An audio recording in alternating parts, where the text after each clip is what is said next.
An analytical chemist weighs out 0.072 grams of an unknown diprotic acid into a 250 ml volumetric flask and dilutes to the mark with distilled water.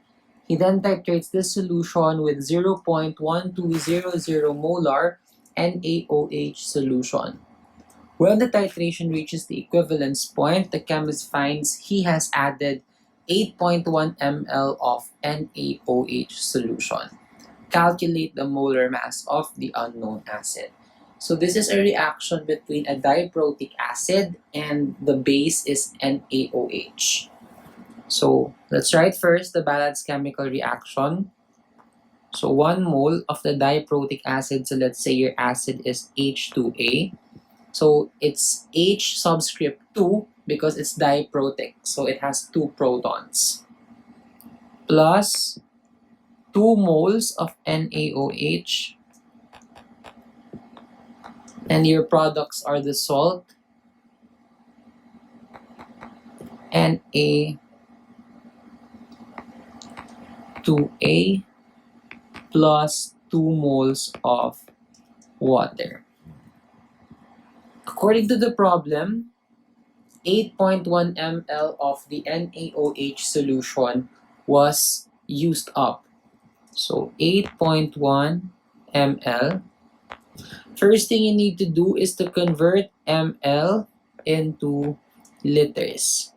So we know that 1 liter is equivalent to 1,000 ml. So the ml would cancel out.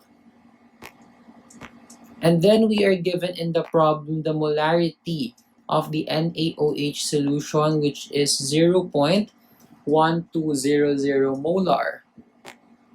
So that means for every 1 liter of the solution, it contains 0.1200 moles of NaOH.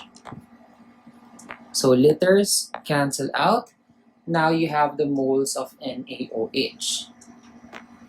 Then you look at the balanced chemical reaction. According to the balanced chemical reaction, for every 2 moles of NaOH, that reacts with 1 mole of the diprotic acid H2A.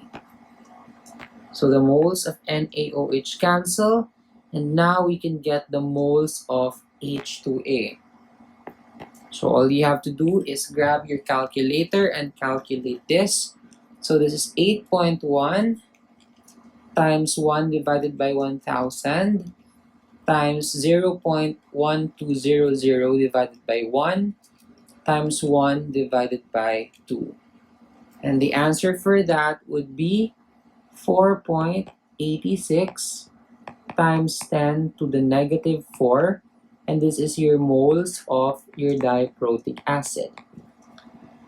Now that we have the moles of the diprotic acid, we can now get the molar mass. If you can recall, molar mass is just the mass divided by the moles. So the mass of the diprotic acid, according to the problem, is 0.072 grams. Divided by the moles we solved a while ago, 4.86 times 10 to the negative 4 moles. So when you solve that using your calculator, you will get approximately 148, and the unit would be grams per mole. So the answer to this question is 148 grams per mole.